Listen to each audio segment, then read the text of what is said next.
Another IAEI News Live. My name's Thomas Dimitrovich. Yes, and today I was caught up. I almost missed my live session because I was engrossed in my iPad. So today is another IAEI News Live, and we're going to talk about interconnected systems today. So what I want to make sure we understand is when I talk about interconnected systems, I'm talking about photovoltaics, energy storage, wind, can't forget the vehicle, utility. Maybe none of that is operating in parallel. Maybe it is all operating in parallel. I don't know. We're going to talk about it. Greetings, David Engelhardt. Thanks for joining us. We're going to talk about interconnected systems, and it all starts now.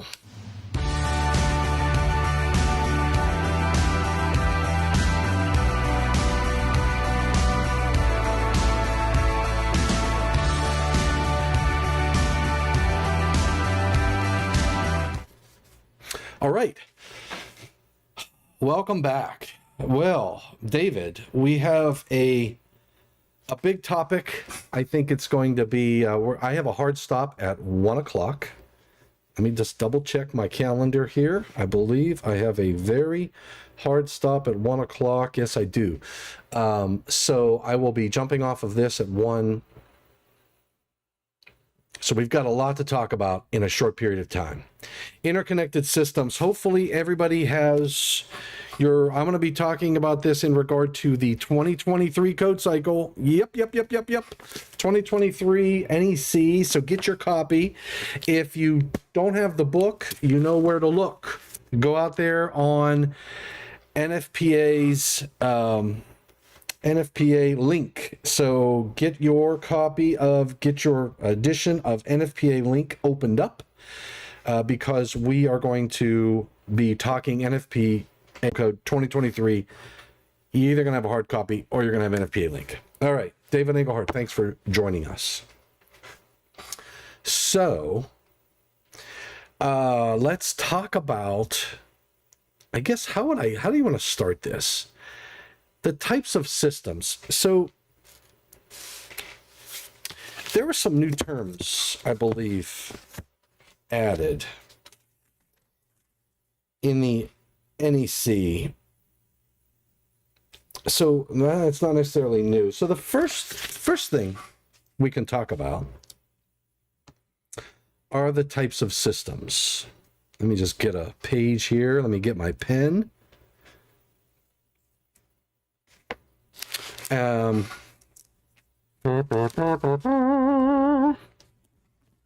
first thing that I know we have is a standalone system. A standalone system is defined as a system that is not connected to an electric power production and distribution network. And these are all under Codemaking Panel 4, right? So we have a standalone system.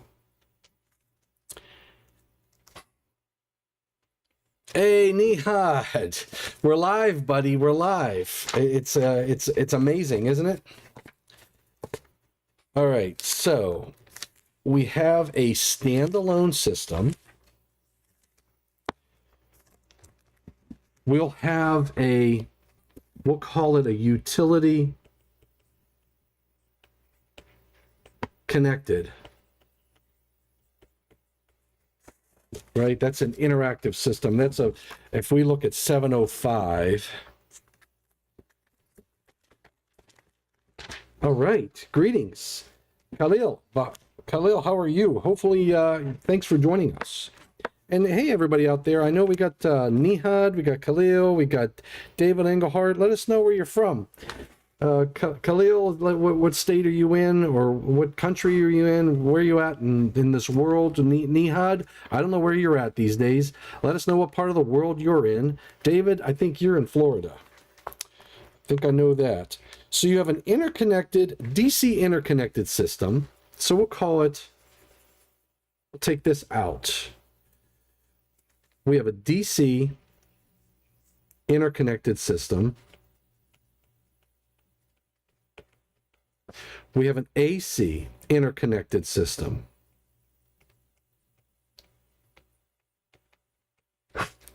And if you take a look in Article 705, 705 dot, what is the image? Figure 705.1. So these right here are figure 705.1. I better make this better. Cairo, oh, that's right. 705.1. So you made it to Cairo. All right, Nihad. And David Engelhart is in Southwest Florida. Excellent. All right, so 705.1, there is a figure, talks about, so 705, let's talk about Article 705. Willie Snyder is out there in Denver, Colorado. Thanks for joining us. And Khalil is in Ottawa, Canada. Thank you, sir, for joining. We are truly global. We have Cairo, Egypt. We've got Ottawa, Canada. We've got Florida and now Colorado. And you know where I'm at? In West by God, Virginia. I'm at home now, so thank God. I'm looking forward to seeing everybody at the Western Section meeting this year, so please be there. Springfield, Illinois, Doug Daniels, Springfield, Illinois, represent. Thank you, sir. All right, so 705 is our interconnected power production sources. We talked about the standalone. If I'm in a standalone system, because I want to talk about all the different configurations, right? I want to hit all of the different configurations that that we would see out in the world there. We've got, just trying to find, there's your utility. So here's a good one. Doug, I don't know how familiar some of us are with these, but when we think about a standalone system, there's a good example of a standalone system. There's no connection with a utility. There's no connection with any power distribution systems on a premises wiring system, all that good stuff. This is powering a sign, right? And it's probably one of those signs that we don't like to see as we're driving down the road. Western section in West by God, Virginia. Yes, the Western section is in West by God, Virginia, not in Virginia, West Virginia, okay? And we got Backwoods, New York. Fred B, thanks for joining. All right, so we got, this is your standalone system. Now, where do we go for standalone systems? 710. 710. Get your code book out, Willie. Get your NFPA link, all that jazz. So Article 710 is titled Standalone Systems. So this is a standalone system. I would say, in my opinion, Article 710.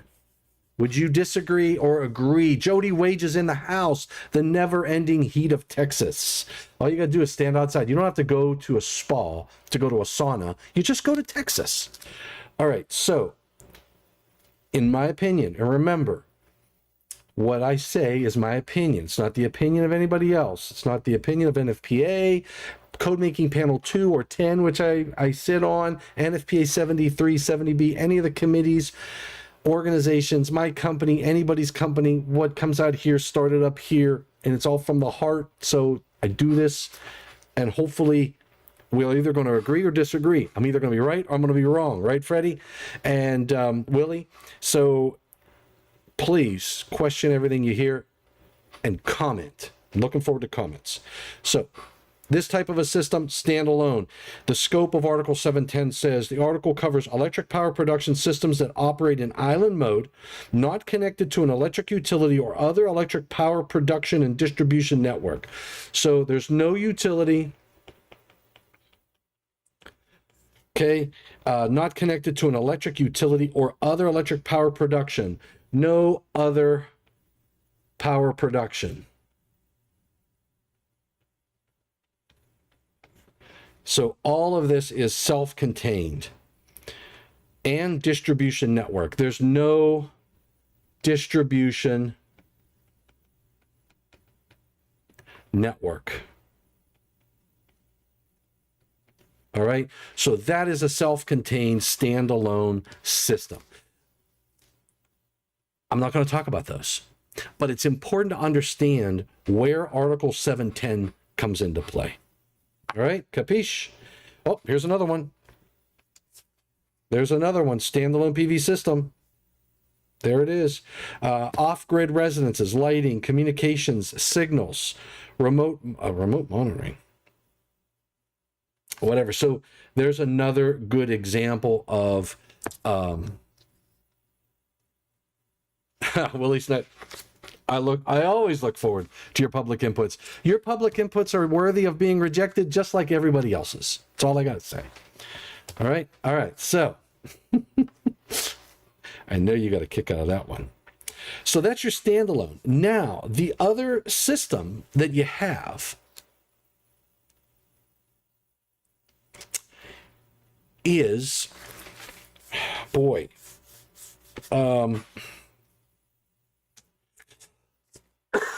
let's take a look at Article.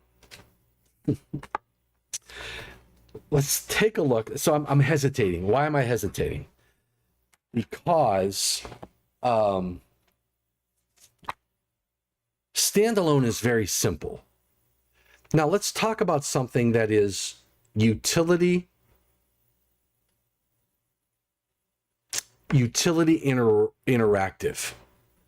Okay, so this would be a system when, close this, discard. Utility interactive systems, I'll give you, let's talk about this. If I think about like say this is my service panel. Let's just assume this is my, whoa. I need a skinnier pen. Service. Right? And this is my service disconnect.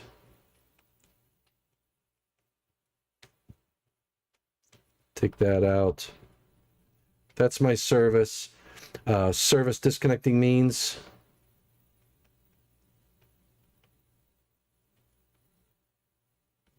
is right there, right? Now, if I have my PV system, which this is my DC side, right? This is my AC side. I have weak substantiation on purpose. Maybe I want them all to be rejected. Ooh, reverse psychology, Willie. That's a very good reverse psychology. So you go into an inverter, right? And then you have a choice on how you're going to interface with the system.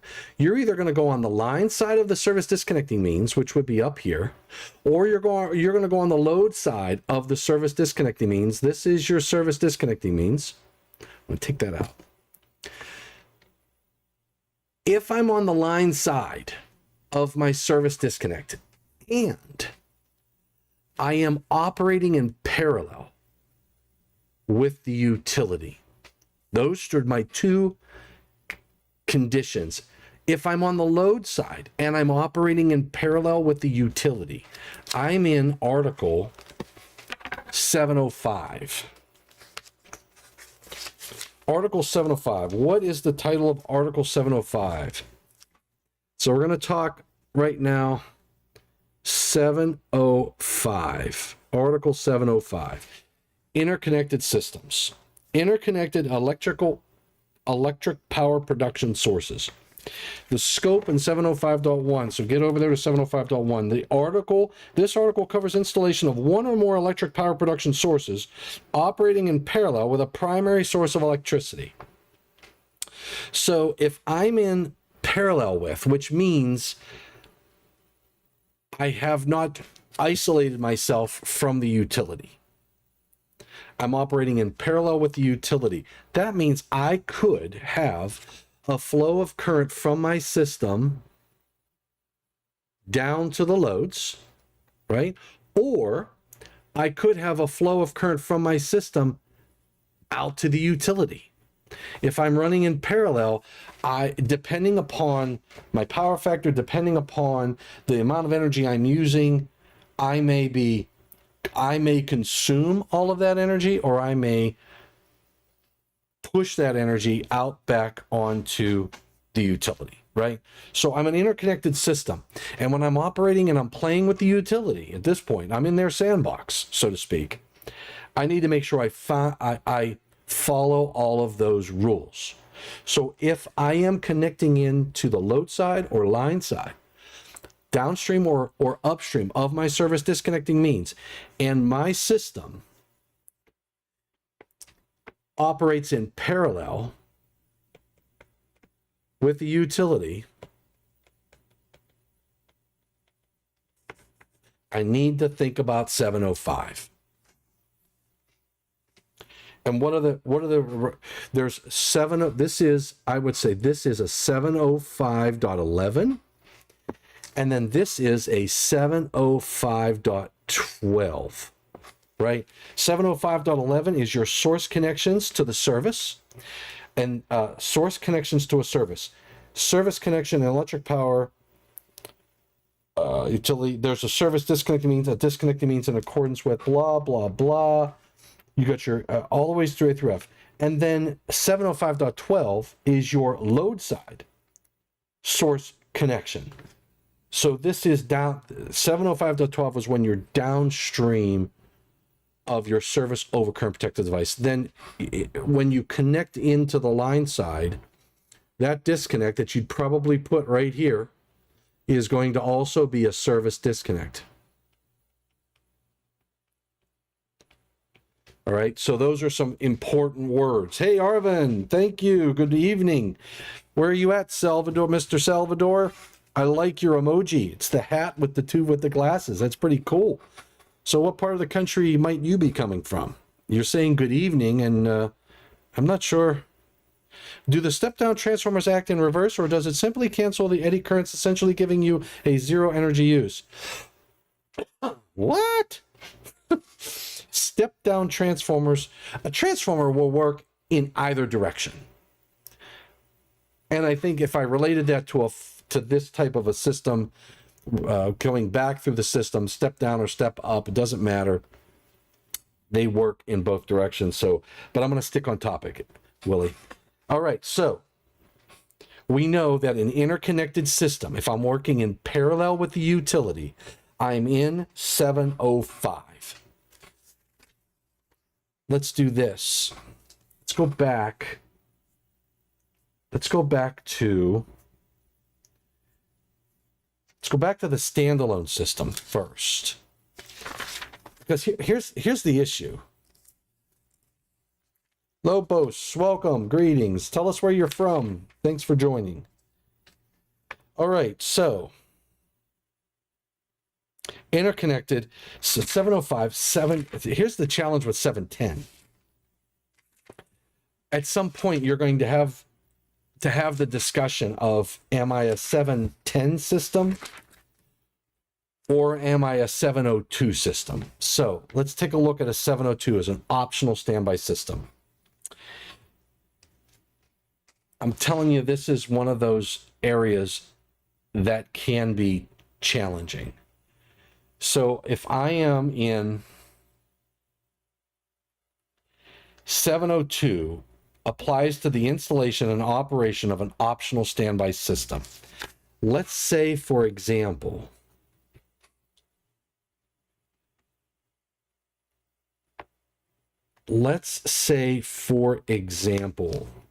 Southern California, thanks for joining us, Lisbos. All right, so let's say, for example, I have a system like this.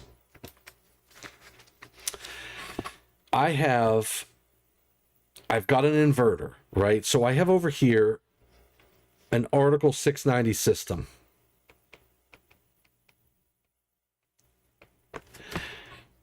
And let's say that this is utility interactive.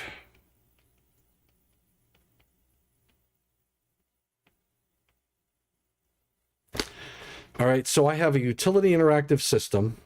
I've got an Article 690. What does a utility interactive system tell me it does?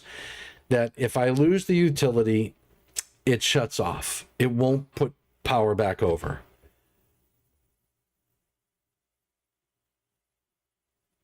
Oh, Fred, very good.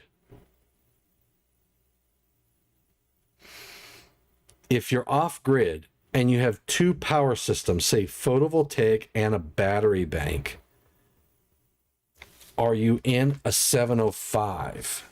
No. Oh, 705. Hold on. Let's go back to 705. That's a really good question. All right, team, take a look at Fred's question. If you're off grid, so I'm in my mountain home. I'm in my mountain home. I am not connected to a utility. I have an energy storage system.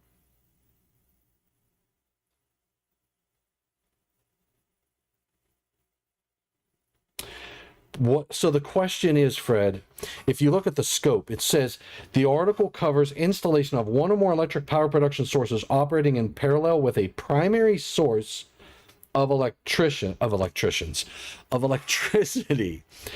The informational note number 1 says examples of primary sources include utility supply or an on-site electric power source.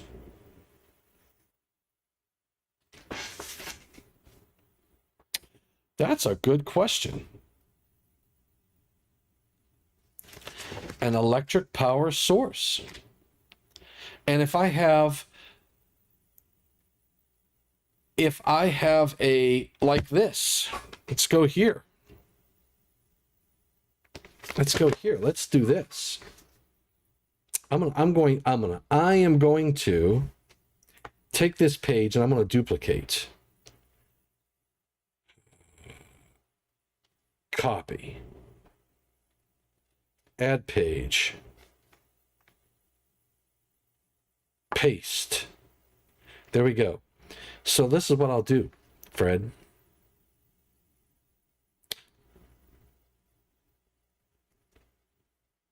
I'm going to do something crazy. I'm going to come in here and I'm going to do this.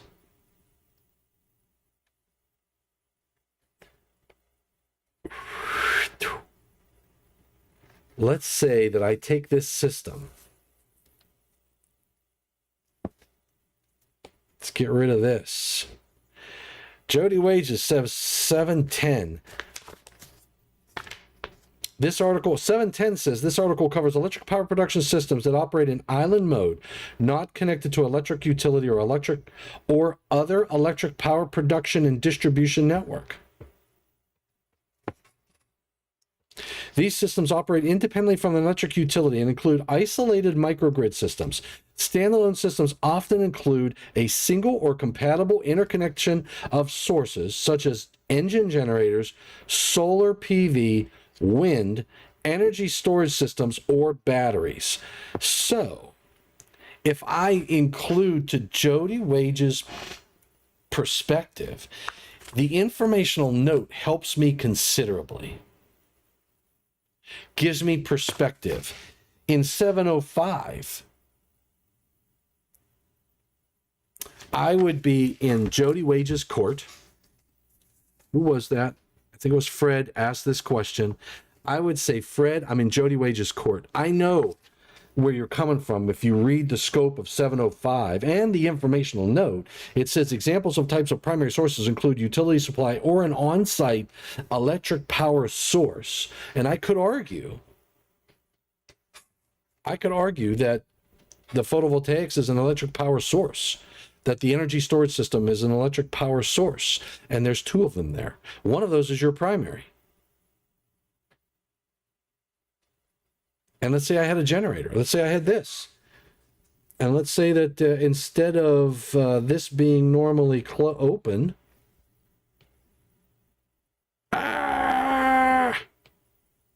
Make this smaller. Instead of this being normally open and this closed, I flip that around. I say this is, whoa, this is normally closed and this is normally open. Then I'm always on generator. And my generator could be propane fed.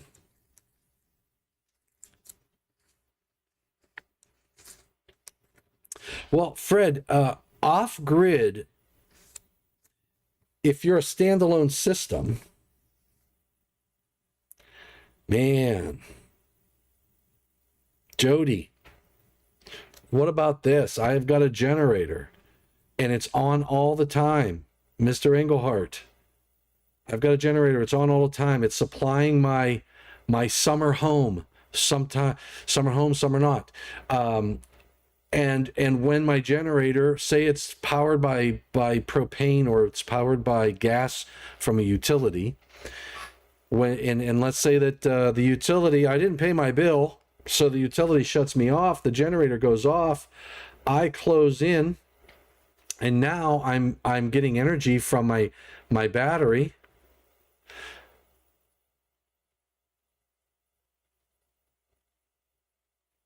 And remember, if this is an inverter, all it's looking for, it doesn't know that the power supply is coming from a utility. It just knows there's voltage there. So I could have this same operation if I'm just supplying power from my utility. Well, if that's normally open, this would disappear, right? This would be gone. Make this bigger. This would all be gone. I wouldn't need this. I would just have a generator. When my generator goes out, I would do the manual transfer switch for my backed up. These are my backed up loads. So I wouldn't have two sources operating in parallel with each other if I've got a generator. So I think that's what gets you out of 705. It's not an interconnected system. That's how I would back into this, Fred. Because if I've got a generator, I'm not going to have my utility interactive inverters pumping energy back into this panel board. I would be powering from the generator. If I lose my generator, then I go back up on my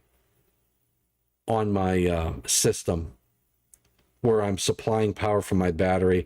I'm not sure about this connection when I'm in parallel with a generator. I don't know that would, you could. I don't see why you couldn't do that. In any case, I'm agreeing with David and Jody on this one. You're in an Article 710 system. You would have to have the equipment. Everything would have to be listed. You're following your way down through 710. Identification of your power sources. You'd have to have a standalone inverter, input circuit current. You have your supply output. You have your sizing and protection.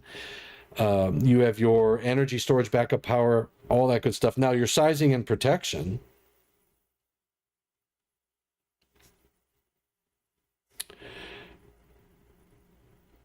Your sizing and protection, the circuit conductors between a standalone source and disconnecting means for output ratings of the standalone source. Let's talk about your equipment approval. You have identification of power sources. That's your placards. You have your standalone inverter input circuit current, the maximum current, all that good stuff. You have your premises wiring system shall be adequate to meet the requirements of this code for similar installations. Supplied by a feeder or service. The wiring on the supply side of the building structure disconnecting means shall comply with the requirements in 710.15a through G. That's your supply output. And now, the supply output, this is important. Power supply to premises wiring systems fed by standalone or isolated microgrid power sources shall be permitted to have less capacity than the calculated load. So if I was doing this, my battery and my arrays and all of this jazz, I'm on an isolated, I'm disconnected from the utility. I do not have to size my battery and all of this equipment for the load. It says it in 7.10.15a. The capacity and sum of all sources of the standalone supply shall equal to or be greater than the load posed by the largest single utilization equipment connected to the system. Calculating general lighting loads shall not be considered as a single load. So, I'm following 7.10 for that application. Very good question, Fred. Very good question. All right, so let's go back to 702, because remember, so 7.10, now I'm in a 7, let's go back to 702, because some recent changes occurred in 702 to recognize more than just a transfer switch and a generator. Take a look, open your book or go out to NFPA link. Let's take a look at the scope of 702.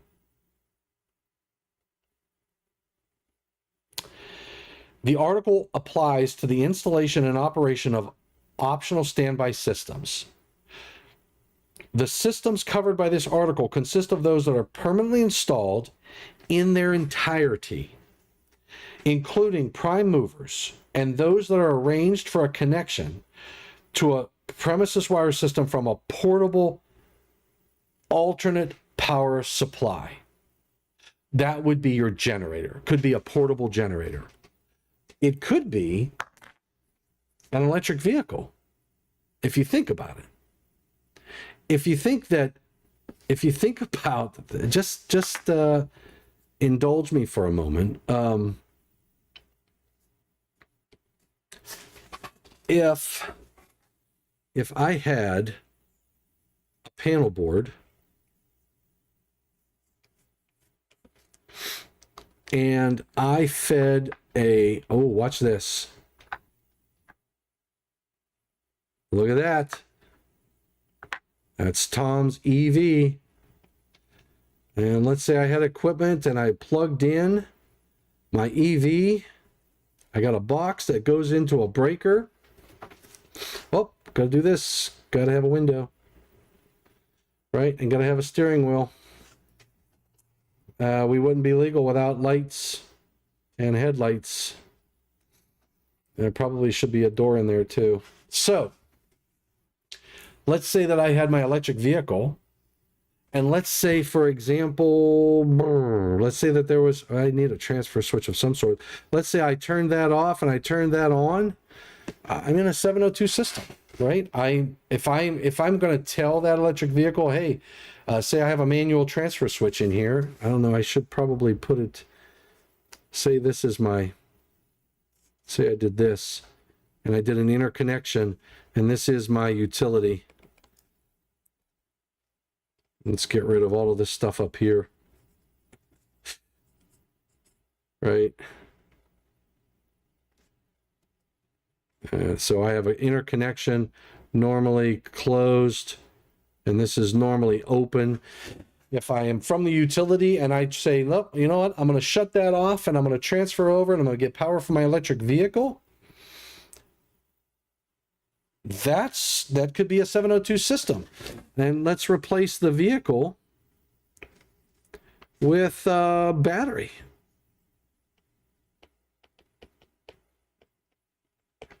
Mount it on the wall. Let's say it's a battery that's, there you go, Fred, power walls. So let's say I have a power wall on my wall. And I have a battery, an energy storage system on my wall, and now I am going to transfer over to the battery until it's depleted. And then I could also say, you know what, let's make this a generator.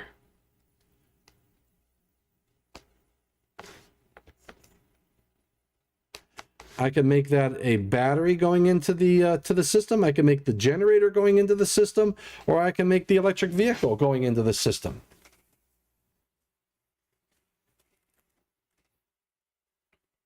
You said, would you be able to backfeed through a dryer receptacle if it was rated? Rated for what, Willie? Let me know what you mean by rated as what. So, now, the question would be, in 702, is this a 702 system?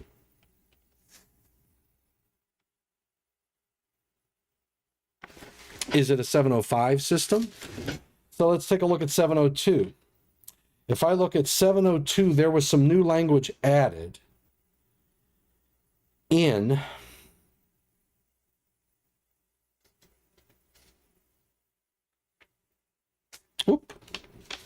wow, 702 is a short article.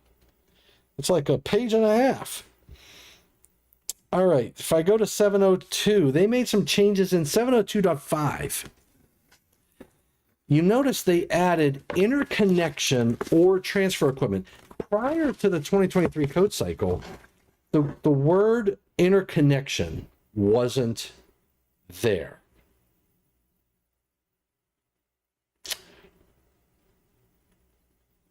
It was just transfer equipment. So I would have had to have had a transfer switch. But if, now I could say this is a transfer switch, right? That's a transfer switch. But what if I had a method that I could take energy storage, 50 amps versus 200 amps? Oh, the rating of the receptacle. So I think you answered your question, Lily. If I have a 200 amp load and I'm going to have a generator or some other system that's going to, or an energy storage system that's going to backfeed into the system and it exceeds 50 amps, if the rating of the receptacle in the circuit is only 50 amps, I can't supply the structure. So 406.7b would be a good reference for you. So in 702, they added interconnection in 702.5. Let me see if there's any place else that they added. So they said in 702.5, general, interconnection or transfer equipment. So interconnection equipment shall be required for all standby systems, subject to the requirements of this article. Equipment shall be suitable for the intended use and shall be listed, designed, and installed so as to prevent the inadvertent interconnection of all sources of supply in any operation of the equipment. So,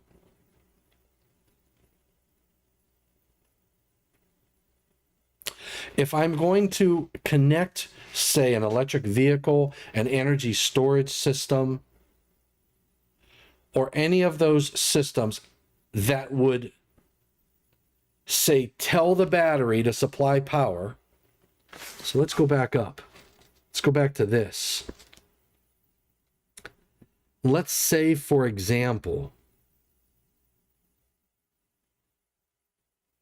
that in this scenario where I have an energy storage battery, I have a PV, an Oracle 690 system,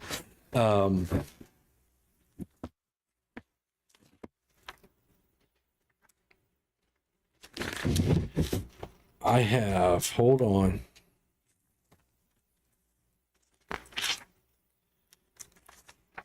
In a second here. Hold on one second. I have this system, and I just want to make sure I've got things right here. So, I need some bookmarks. I need some bookmarks. I got to make sure I get the right articles written down. I'm going to bookmark my 710. I'm going to bookmark my 702. And if I do this, I'm going to do this. I'm going to add another little, I'm going to add another thing here. And I'm going to come down and I'm going to put my vehicle. Oh, I'm going to do my Ford Lightning. Right. Okay, EV. This system, this is a 6 what is it, 625? Is it a 625? You got 625. And I'm looking for what is the article for energy storage systems. I believe that's a chapter. Is it chapter 7? For an energy storage system.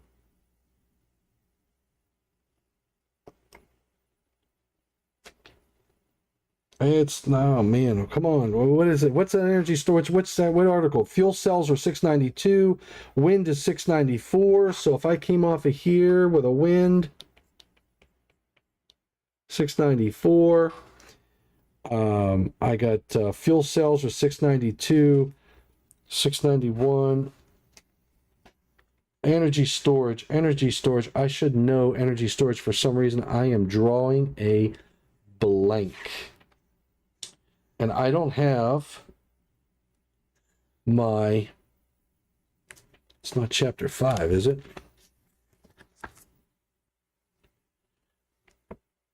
What article? Energy storage.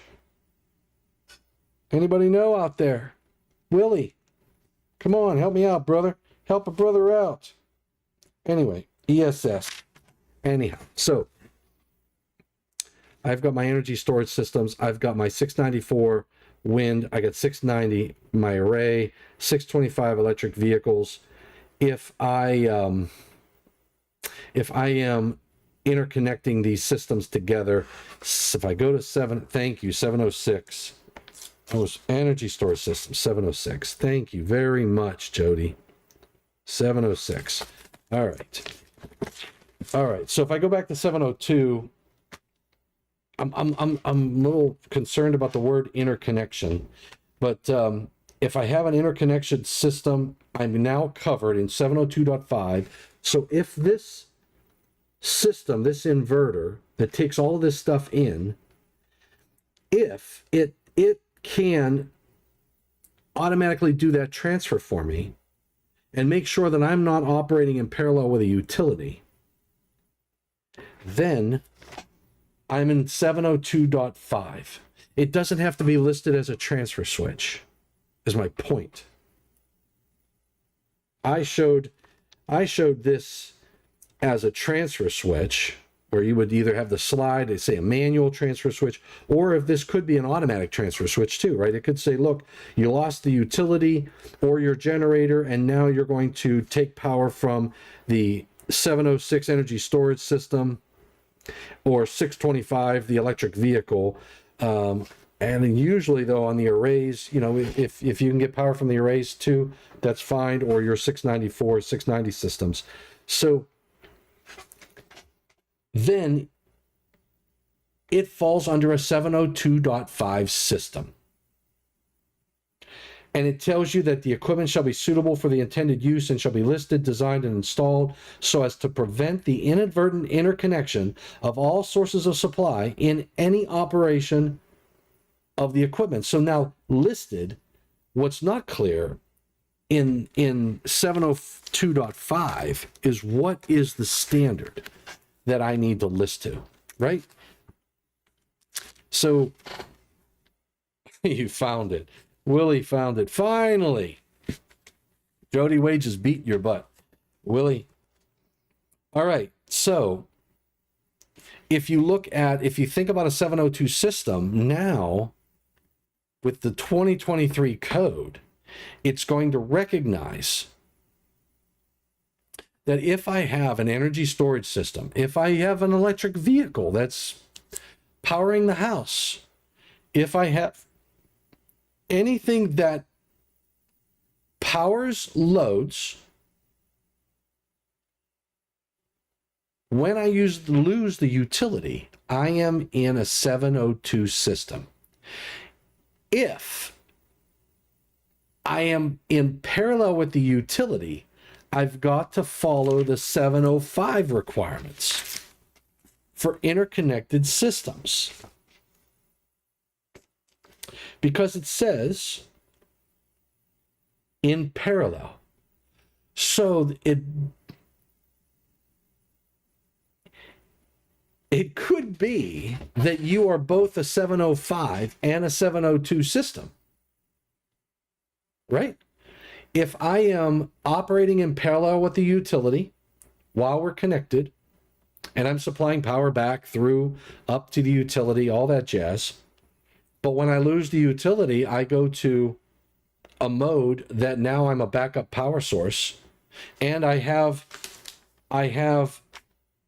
equipment, an interconnected equipment that's not transfer equipment, that is suitable for this, and it's designed to prevent the inadvertent interconnection of all sources of supply in any operation of the equipment. So I would argue, Jody, prevents the inadvertent interconnection of all sources of supply in operation. So I can't be a 705 and a 702 system. A 705 system is when I'm working in parallel. 702 says that the equipment prevents the inadvertent interconnection of all sources of supply, meaning I can't coexist with a utility to be a 702 system in any fragment of the operation. That's an interesting point. So my if I have an energy storage system that or my electric vehicle or whatever, if it operates in parallel with the utility at any point, even before the transfer and after the transfer, it's isolated from the utility, because of that language,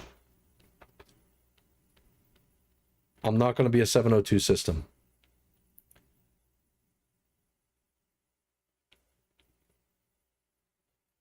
In any operation of the equipment.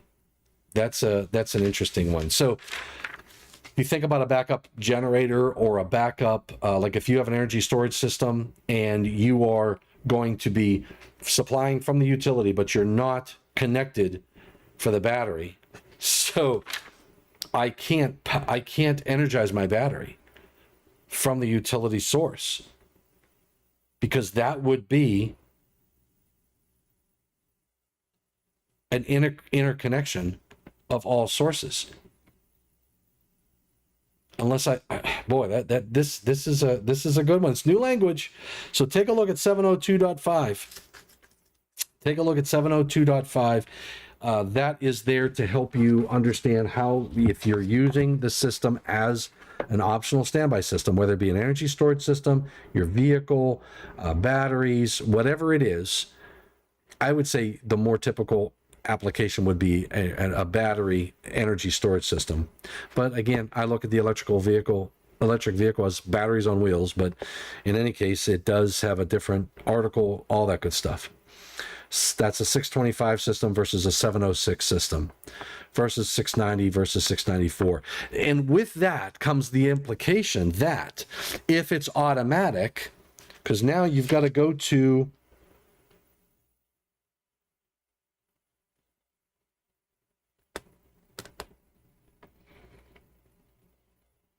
the you've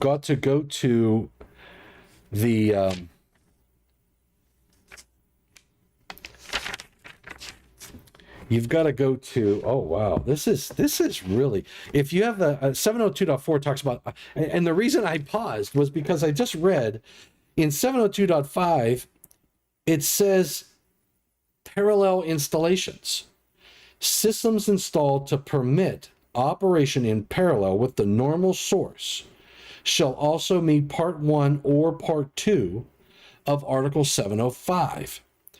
But in 702.5a, it says equipment shall be suitable for the intended use and shall be listed, designed, and installed so as to prevent inadvertent interconnection. So the word inadvertent gets us out of that. So if it's a purposeful interconnection, you're golden. You don't want to have an inadvertent interconnection of all sources. So I'm back on, all right, so now if my electric vehicle, my energy storage system, and I'm powering that from the utility, that would be a purposeful connection in parallel with the utility. If I'm in parallel with the utility, I need to follow 705 parts 1 or 2. And then if I use this system as my standby, optional standby to power, say, a specific number of loads, I might do it via like we have in this image here. So in this image right here, I've got my battery or my electric vehicle, my battery on wheels, and I am connected to all of the loads in this 125 amp panel board, and I'm supplying just those loads. My battery and my vehicle have to be sized to be able to supply that. If it's an automatic transfer, if it's a manual transfer, I don't need to size my source, my sources or my loads, and I don't have to make sure that my batteries and my EV can supply all of the loads. And I would assume that if it's if it's an electric vehicle, I may or may not be plugged in. So I probably, and it really doesn't address that because the EV is not really addressed in 702. So the capacity and rating, you would want to make sure that the capacity of the system pertains to the equipment that is permanently installed, right? So if I have a backup generator sitting there, and that's on the other side of my transfer switch, my automatic transfer switch, I size the generator for the loads, or I call the load to match the generator, right? I would do the same thing for an energy storage system battery, my battery energy storage systems. My energy storage system would have to be able to handle the loads. Either I call the herd, I put load shedding on, I do an energy management system, or I put a bigger battery in, right?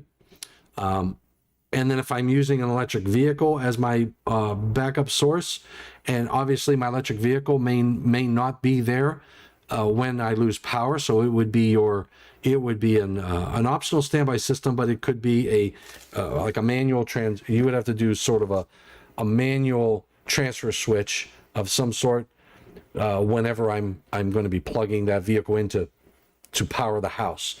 So that wouldn't be necessarily an automatic, unless you're communicating with the vehicle, right? So it's a mix, but you can't rely on the vehicle being there. It's like a portable generator. I can't rely on a portable generator being plugged in all the time. So interconnected systems, if I am employing an energy storage system in such a manner that my batteries are in my garage on my wall, which if anybody wants to, help me out, help a brother out with that. Then and my system says, okay, look, I'm going to tail that inverter. I lost the utility.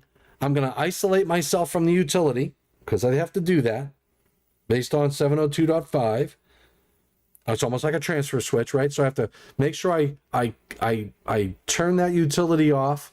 And then I go to power on the energy storage system, and if the utility comes back on, I transfer power back over to the utility.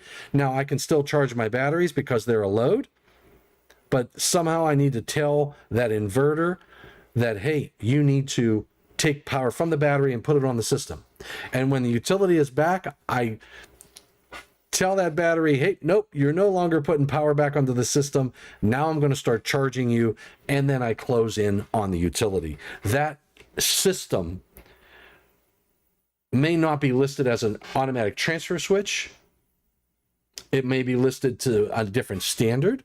I think that we need some informational notes to tell us what standards that would be listed to, so that the inspector knows exactly what to look for. Other than if it's not in the code being explicit, then you're going to have to make some phone calls and get the information from the standards bodies and from the manufacturer. But that would be a 702 system. That would be a 702 system. All right, so we bounced around. Let me look at the questions. It would be interesting to see how personnel protection is addressed with reverse feeding the equipment. Fred says there has been discussions that these optional backups to be used to augment Okay, so now, Fred, I'm going to address Fred. Well, first I'll address Fred. Willie, you were first. So, in my opinion, personnel protection.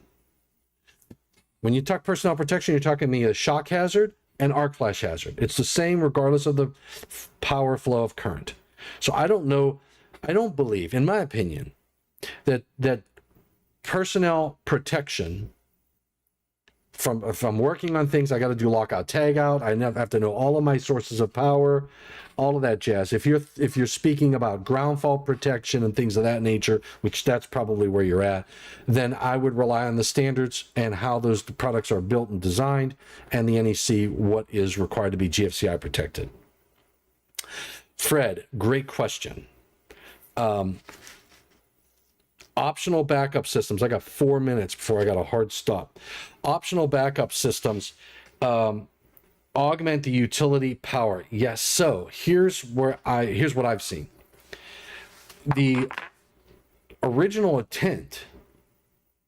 Thank you, Fred. 70 applies regardless. I should have said that. But the original intent for backing up from a utility perspective. So when I talk to individuals about an electric vehicle, so to speak, powering a house, the initial feedback I got a long time ago when we first started talking about bidirectional, the comment I got was, look, Tom, it was never really intended that your car would be a backup generator for your house. But that's where we all are. That's sort of where we migrated. The original intent was to tap into, for example, all of those buses. Think about a school bus. A school bus operates over a certain period of time when kids are in school. And then in the case of, Weirton, West by God, Virginia, in the summertime when school's out, those buses sit in a big parking lot. And if they're all electric buses, that battery storage and keeping them plugged in is an opportunity for what we call, the utility industry calls peakers, right? So if I can tap that battery storage, that's a powerful amount. That's a lot of energy that can be used on those peak times. Now, the debate really is, if I plug into my house, do I want the utility to be taking my energy from my vehicle and putting that on the grid? I think that most of us would probably say no, because make sure that when I get in my vehicle, it's 100% charged. And maybe they can achieve that and not have my battery not 100% charged. But in any case, I think that'd be a challenge. And then the next question I heard the debates on is, if I plug in to like a Walmart or something of that nature, am I going to have an issue with coming out and my car's not fully charged? I think the opportunity for utilities is around those buses and those types of equipment that are parked for a lot of time. All right, so my hard stop is less than a minute away. Thank you for everybody for joining in on this session of IAEI News Live. Thanks for all of the interaction and the dialogue. We navigated our way through. It was a 30,000-foot view. We didn't get into specifics. We covered 710, 705, 702. Didn't talk too much about 690, etc., but we did hit how they all interconnect. All right. Thank you. Thanks for what you do for the industry. Thanks for tuning in. Thanks for the chats. Remember to stay safe and healthy, and we will see you next week. Until next week, take care.